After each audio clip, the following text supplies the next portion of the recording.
Welcome to the Big Movement Podcast. If you're ready to create results and make huge strides in your business, finances, personal development, and health, then you're in the right place. Pushing past excuses and powering through procrastination can be a challenge alone. Here, you'll get the support, tools, and knowledge you need to get to the level you desire in your business and life. Let's get started with your host, Byron Ingram. And welcome to another episode of the Big Movement Podcast. Today, we have Dika Volchoff, who is a transformational catalyst. She loves to travel with entrepreneurs through their inner realms of unconscious minds, help them unleash that innate ability to thrive successfully in their relationships and business. Because when you have the right mindset, anything becomes possible. So let's give a warm welcome to Terry. So Terry, welcome.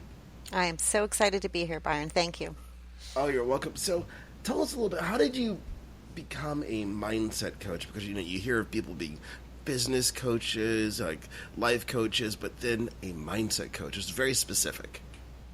Yes, well, I've been in the sort of self-development field for about 20 years now.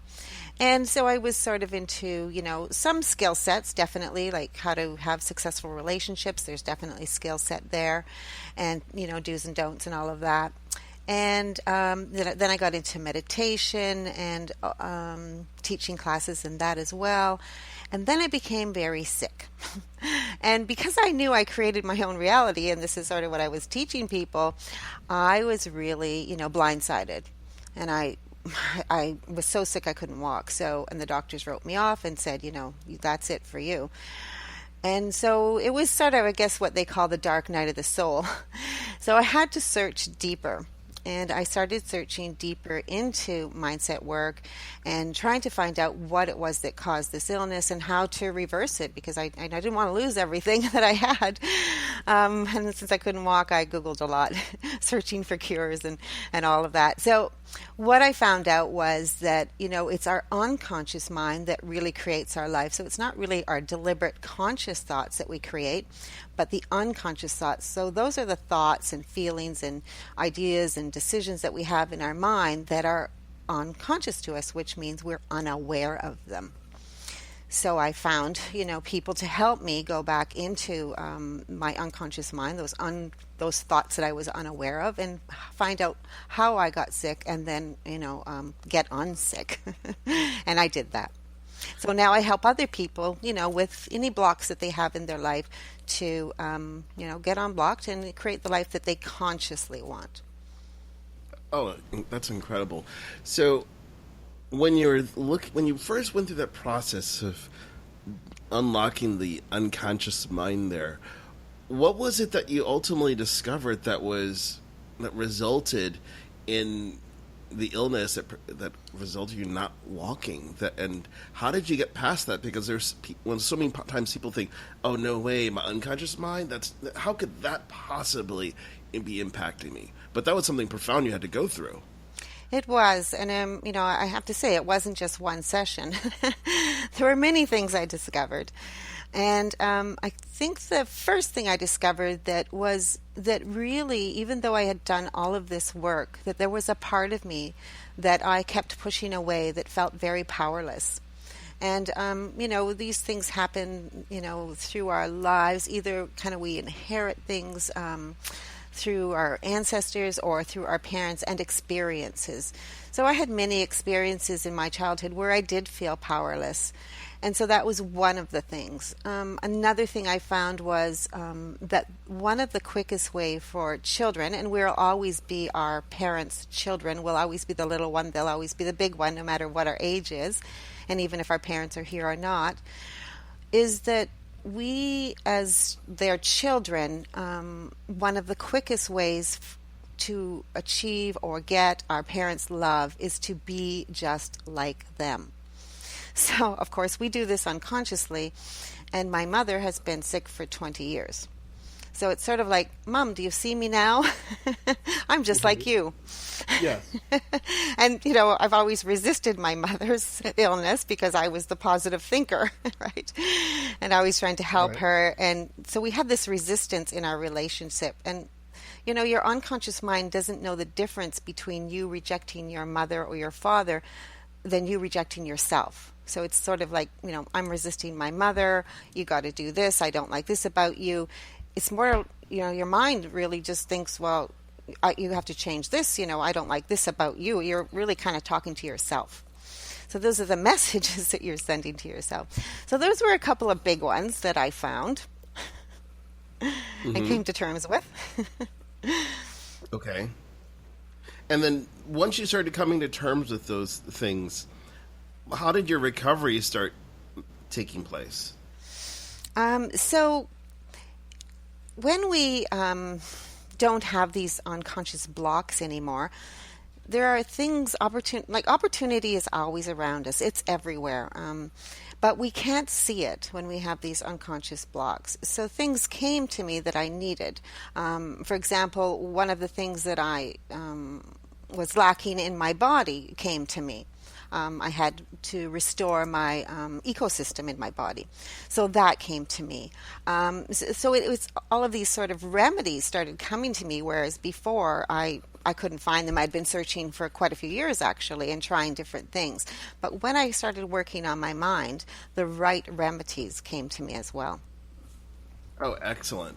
And that's something that's really powerful because intention sets everything in motion. I think so many people, they go through life without having that plan of action, having that intention. They're just, I don't want to say wandering aimlessly, but really they are.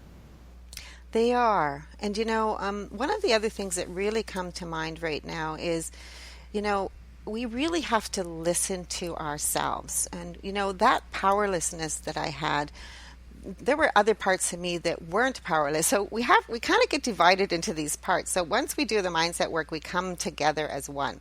But there was also another part of me that didn't believe the doctors. And often we believe our authority figures around us. And we've been trained to do that. But I didn't believe the doctors. There was a part of me that said, you know what, I'm not going to believe this, this is my destiny. I'm going to do everything in my power to try and find a cure. Even though I created this, I'm going to find a way to get healthy again, to be myself again. So it's really important to not let, outside forces also, block us. Because, most people listen to doctors and, okay, this is my fate. I hate to think of what would have happened if I just lay down and listened to that.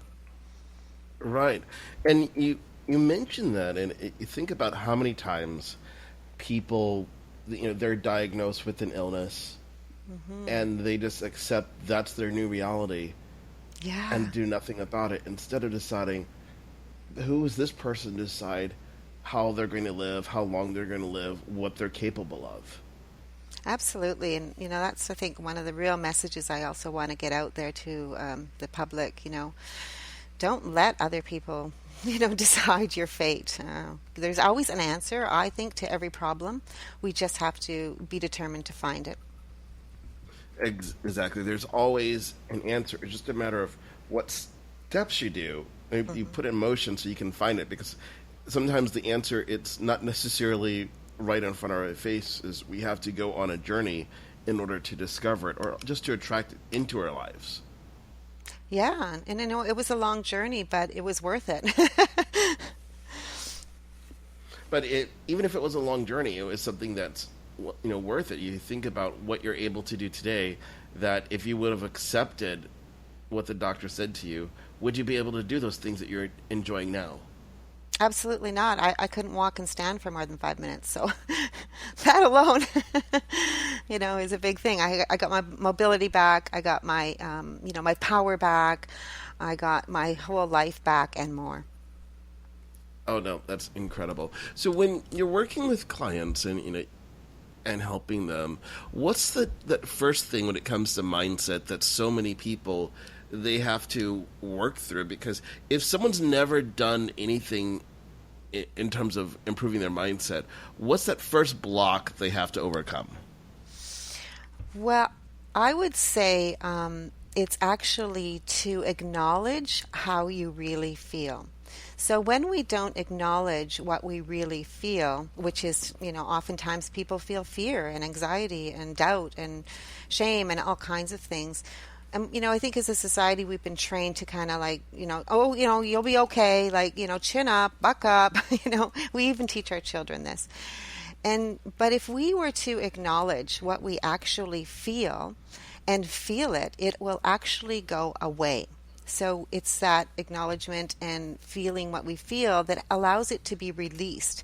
When we stuff it down, when we are denied our true feelings, when we tell our children, you're okay, instead of saying, oh, you're hurt, we train them to deny parts of themselves. And this becomes the conflicted adult, where they really don't know who they are anymore. And they have these doubts because they have been trained and denied to accept and acknowledge parts of their existence, parts of their identity. Does that make sense? Oh, definitely. You think about how many times when someone's growing up, if a kid falls, like, oh, you hear the things like, boys don't cry, suck it up, or, oh, that's normal. Like, all the things that people, it becomes an imprint, a blueprint that ultimately doesn't serve someone the right way. It doesn't. And then, I find with my clients, it's sometimes difficult for them to get in touch with their feelings because they've been so trained to just, ignore them and deny them. Right. Exactly. So if they've been trained for all their life to ignore their feelings, where essentially they are locked away in an ironclad vault somewhere inside their mind, how do you start breaking down those barriers so people can realize that, oh, there are emotions, they're just buried at the bottom of an ocean inside of them? Well, people come, and present basically their symptoms to me. But we go, beyond the symptoms, because all of the symptoms that we have on the outside are really just, sort of signals from the inside world or unconscious mind, telling us, turn around and look within. So I do guide them within, and instantly almost they come up with a memory. And then it's important to note too that people don't have to rehash these memories to me. I just have them go over them in their own mind. And we do a series of things basically to bring these parts of ourselves back together into one direction. So it's like all of these parts of you that were, so when you're having a goal and an idea, it's like, okay, I'm going to do this. Oh, you're all excited. And then all of a sudden these other doubts come up and these other thoughts come up and these other fears come up. We bring all of that together, we subside those fears, release them so that your goal is then clear and there's no mind chatter objecting anymore. Oh, excellent. And that's what's really needed to help people go forward in life, so they're beyond that chatter that creates doubt. Because you think about that little voice where it starts off as a small whisper, and how with some people, if it's not addressed, it can turn into a deafening roar, stopping them in their tracks. It does. And, battling with it and denying it. And, I hear people say, well, it's not you. Well, who else is it? It's in your head, Right. So it's better to, instead of deny it. It's sort of like, if you deny, well, that's not me. It's sort of like telling, your child, oh, that wasn't you who got hurt. So, yeah, it's better to just go in there, acknowledge it all, and it just gets released. And then there's this sort of, there's no outside work you need to do anymore. There's no looking in the mirror and I'm great. There's no writing down all these affirmations and all of that stuff. It's just, you just kind of come back into alignment to who you were before you had all of these, incidents in life that, made you decide that you should doubt yourself. Right, exactly. It makes a difference when you can do that inner work. So now, obviously, that's that initial step as they're working their mindset to get past the blocks. How does it start shifting from creating that, when someone has that doubt that's been instilled in them? Because you think about how many people along the way they were given labels of, they're not worth this, they can't do that, to change it to something where they feel empowered? Well, we identify, where it is that they're not feeling empowered, how it's connected, when they decided it.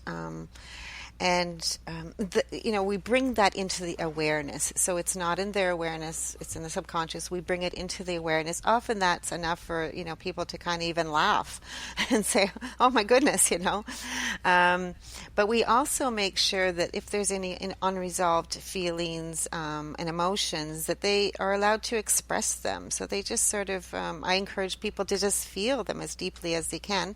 This feeling of these blocked, buried emotions releases them, and they no longer bother you anymore. They just wanted to be acknowledged and released. It's like a part of you. It's like, that never got heard.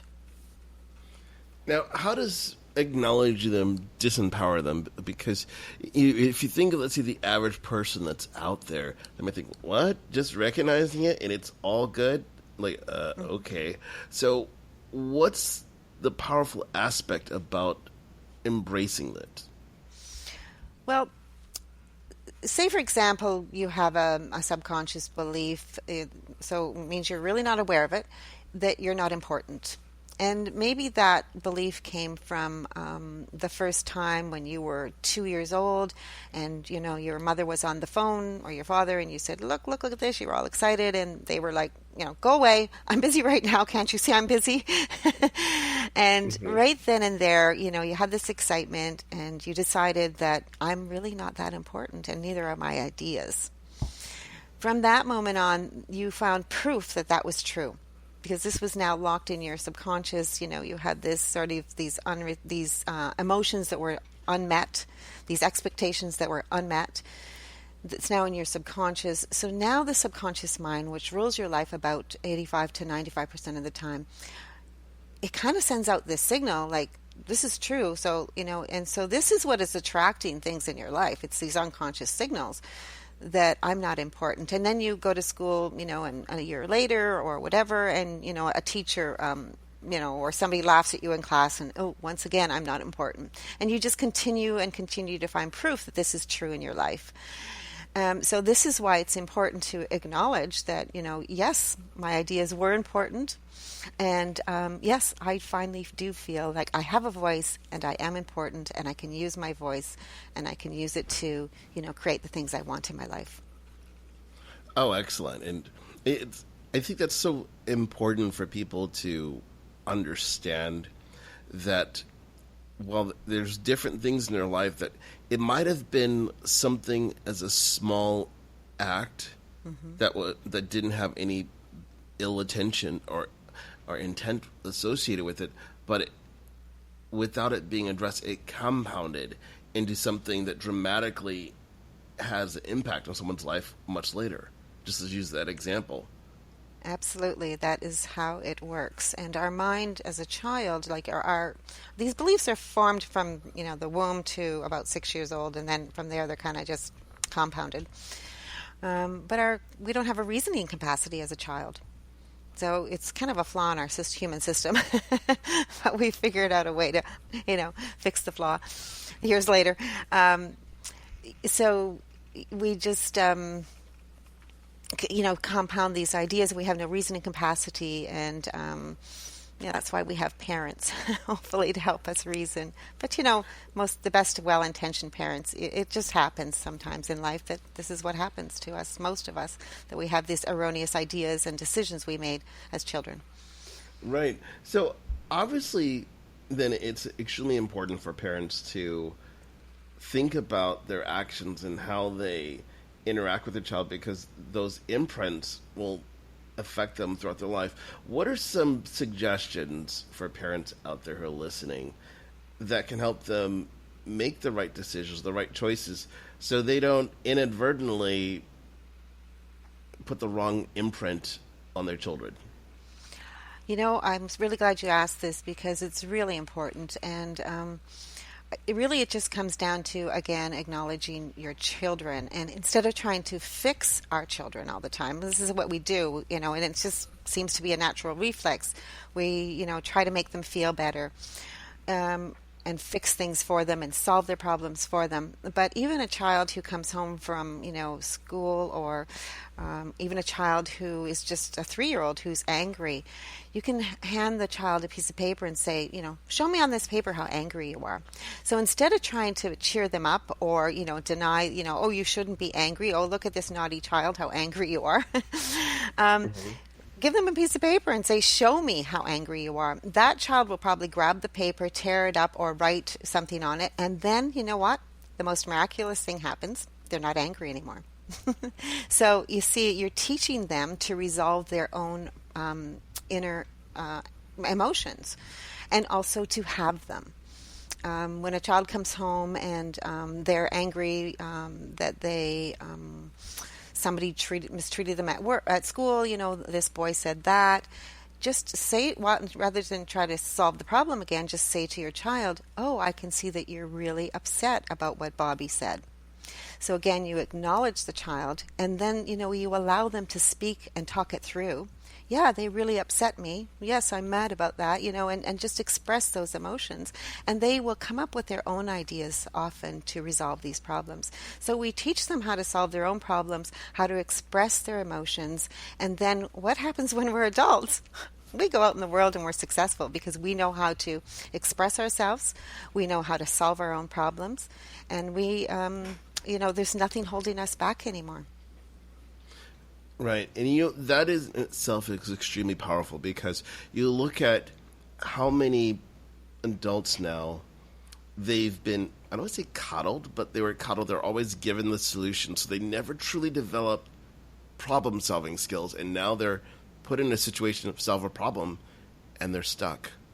Yes. Yeah, and they're always looking for outside sources, so they never really trust themselves there's nothing wrong with looking for outside sources, but, there's so much information out there. We have to learn, when it does come, what's good for us and what's not. So yes, right. You really learn to trust yourself when you learn to solve your own problems from a young age. Right, exactly. So obviously, if there's, people out there where they didn't have that type of mentorship and mindset work instilled in them when they were a child and they're now an adult, how can people begin to, I would say, undo that work, but really begin to create that self-improvement so they can begin learning how to acknowledge and work through problems, work through anger, instead of becoming flustered and burying it and letting it become a bigger problem? Mm-hmm. Well, I would say, first of all, acknowledge your own feelings. So if you're having a bad day, it's not like you have to tell the world or whatever, but, confide in a friend or write it in a journal, or just to really express, or feel it, or scream in your pillow or whatever, is that, allow yourself to have the feelings that you do have in this world of, positive, let's be positive, that's negative. It's like, no, that's part of being human. And when we can, cycle through these emotions, we can get on to, bigger and better things.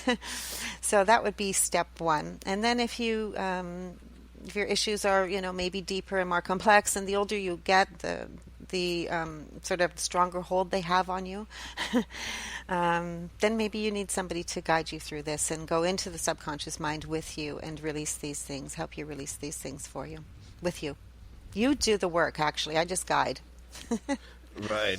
You have to be that facilitator, because you can't exactly say, now do this, and this. You're kind of like that GPS for somebody that no matter what, they still have to take the steps. They still have to go on that journey. You're just telling them of which way is the ideal route. Like, okay, then what about this? And then they're making the right decisions. Yes. Yeah. When all these things are released that are blocking us, we just, we have more access to our higher selves, our intuition, opportunities that were sort of always there, open up, and you see them, and you just take action without the fear. Right. Now, how is it different? Like, obviously, people begin this journey and they start doing the work. When do people start feeling the benefits? Where obviously it's not just one session, and like they sit down once and they write one journal entry. I'm amazingly better. What type of journey should people be expecting? So it obviously be different, but at least then they can have the idea of like, oh, okay, it's a process. But what does that process look like? Yeah, it's really different for everyone. Some people do get really great results with one session. I worked with someone recently, and they wanted to switch, businesses, because I guess sort of shiny object syndrome. I'm going to go over here now. When they had a really viable business going already, they had issues with their father and a relationship they were in. And, we just did one session, and we did it around her father. She now has, and she was estranged from her dad. She now has a relationship with her dad. She stayed on the business that she had that was successful, and she broke up the relationship she had because she knew it was wrong for her. And she's now, feeling confident about herself and dating again and just thriving. So, she was in her 30s, a little younger, so that was easy. But, I think when I'm working with a little bit older people, sometimes it takes anywhere from 6 to 10 sessions because there's just more things, more proof that this is the way my life is. There were more incidences that proved that. Oh, excellent. And that's important for people to know that it's a journey, that there's not a set formula that says, oh, you are age 35. So that means in approximately 7.2 sessions, you're going to have your big aha moment and be good to go. Yes, yeah. And it's interesting, too, because people often don't realize it was the work that we did together, because it's not typical mindset work where I, sort of kick your butt and you get out there and you rah, rah, rah. We just take this journey into these unconscious decisions and release them. And, you have no homework, nothing, and you just start to feel different. And you kind of go, oh, you might notice, well, I didn't react the way I normally would. That person didn't trigger me. So it's those kind of things that start to happen. Right.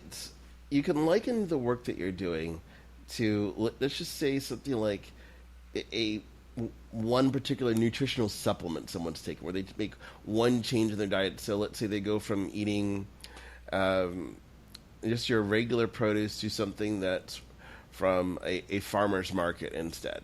So that one little difference, now they're getting slightly, let's say, better nutrients, and they're using more organic techniques, so they're feeling more vibrant. But that was in combination with a bunch of other stuff that they were doing. So it's very important. It's just that it's one cog in the wheel of how do we optimize our lives.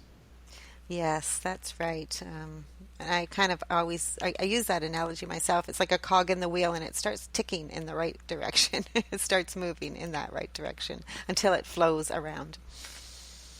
Right, because everything is, when you think about it, if you're building any type of business, you're doing something, you have to have that solid foundation. And sometimes with people, because of those instances in the mind, that foundation inside of them, it's not where it needs to be. So there's that unseen doubt that holds them back, where it's that self-sabotage, and they don't know why. But it's that fear of failure for something that happened in the past that kind of creeps up like, you're going to fail, and wham, they stop. Absolutely. And I think it's important that you pointed that out, that it is, something that happened in the past. And that is what's, that is the foundation that you're trying to build something on. So until you clear up that sort of that basement foundation, it'll be tricky, and it might not be stable even if you build it. Right. Now, you mentioned that it might not be stable. Why is that? If someone starts working on these things, how can they make it stable? If, let's say, there's multiple things, so if they fix one shaky table leg, what do they have to do to start fixing them all? Is it just working on each individual problem, or is it kind of like, well, you're kind of stuck with this one leg being fixed? Yeah. Now, got to fix all the legs. Right. Yeah. I mean, if you're building a business or whatever it is you're building, and you're kind of forcing it, you're using your sheer will and determination. and whatever it means you need to. Those things aren't stable, but when we have just sort of this, unstoppable force inside, this intuition that leads us, this, this kind of flow or alignment and this ease of building and attracting, then we know it's going to be more stable. But when we're forcing things, then I wouldn't guarantee that it's going to last. Because when we force, we use the conscious mind. When we just allow and are sure and confident and go forward and take the steps necessary, that's really when we're kind of in alignment and our conscious mind and unconscious mind are working together. Okay, now, what do you mean by forcing things? Because that might cause confusion for someone if they're thinking, but if I'm addressing it, am I forcing the change? Or how is that different from I'm just letting things flow? Forcing it is just, using, I guess, sheer will. I mean, I think about, a person I knew and, they were just so good at that, forcing things and, being stoic and having everything in order and organizing their life and, everything was just so, and everything was in order and, but then they got sick. And this is what happens when we don't, when we force things and we structure things and there's nothing wrong with structure. Maybe that's the wrong word, but when we work too hard to force and, I'm going to do this, no matter what I'm feeling inside, no matter what, everyone else is saying around me, I'm using my sheer will. We have to, there's a difference where you just sort of trust. So when you're forcing, you're not trusting. Maybe that's the simplest way to put it. Okay. Now that makes a lot of sense there. You have to trust in yourself, because if you're not trusting it, you're forcing through doubts without ever addressing why they're there in the first place. Right. And our unconscious mind will always get our attention. So, those messages of fear and doubt and shame and whatever else, anger that you have, those are messages from your unconscious mind. And that asking you to turn around and look at this part of you that you're denying and walking away from. Oh, excellent. So now, what would be an easy way for somebody if they realize, I think I have these unresolved doubts and fears? How can they start addressing them so they can begin that journey to heal them? Start feeling them.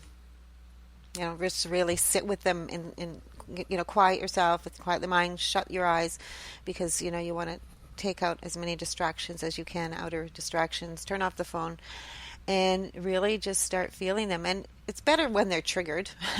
So, when you're feeling angry, be angry. It's not that you want to lash out at others, because this is what happens. If we don't feel them, they get bent up, boiled up, and then they come out inappropriately.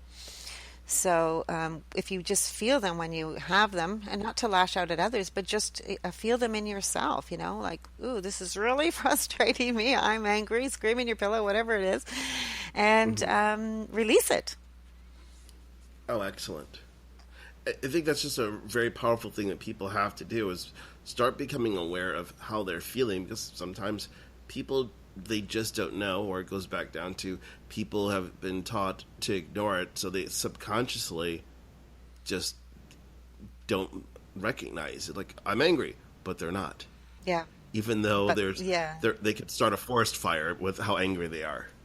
Yes, and often we're taught, like, well, just be positive then, Right. So you have a choice. You have a choice, but and that is really, I think, sending people into conflict. We don't always have a choice. We will have a choice. We will have our free will back once we start acknowledging, and being human. Having all the emotions that we have. Right, exactly. It's so critical. So when you look at all of it and you think of people recognizing their emotions and things, what's the one thing that you recommend people do when they see that they're experiencing an emotion, of how to best handle it? Yeah, I would really just, close your eyes and just feel it. Oftentimes you can feel it in your body. It's located somewhere in the body. There might be a tension in the heart or the throat or the stomach. Those are the three common areas. You can even put your hand there. You can often see an image, a color, and just keep your focus on it. Keep your awareness on it, and feel whatever it is you're feeling until it's no longer there. It will go away. Oh, excellent. And that's so important for people to realize that there are ways to recognize what's taking place. And then how do you address it so then it goes away, so it doesn't become another feeling that gets bent up inside and builds until it's too late? You just continue to be with yourself this way. It's, the ignoring this part of us that has got us into trouble. So you just continue as a practice, staying with these uncomfortable parts of you. People are afraid to sometimes, do mindset work, because they're afraid they're going to encounter something, I don't know what, but I found it one of the greatest adventures I ever went on. Right. But there is really nothing to be afraid of but yourself. It's just you and some of your bent up emotions and things that got locked away and denied and suppressed, and they were unallowed at the time. So it's just really going back and feeling these parts of you, and expressing them, just staying with them. Actually, all of a sudden you won't be able to find them anymore. Oh, excellent. So how can people learn more about what you do in terms of mindset work, and ultimately reach out to learn more from you? Okay, so the best way to reach me is Terry Dika Volchoff on Facebook. And I also have a group on Facebook, Unstuck Mind Authority Leadership Network. I know that's a little long, but so is my name. So I'll say it again. Unstuck Mind Authority Leadership Network. And there I share a lot of, information, also ways to help yourself, and sometimes even, free sessions with myself for the group members. Oh, excellent. Well, Terry, I want to thank you for coming onto the Big Movement podcast today and sharing your wealth of wisdom on how valuable mindset work is and how it can truly impact the way that you go through life, and ultimately how it impacts your health as it is impacted yours. Mm-hmm. Thank you for having me. Oh, you're welcome. Thanks for listening to the Big Movement Podcast today. And be sure to subscribe so you don't miss an episode. Now that you've surely been inspired to take your entrepreneurial career and business to the next level, you can stop by the website and get more. And if you're ready to boost your business brand, be sure to grab your free report, 7 Easy Steps to Build Your Brand Today.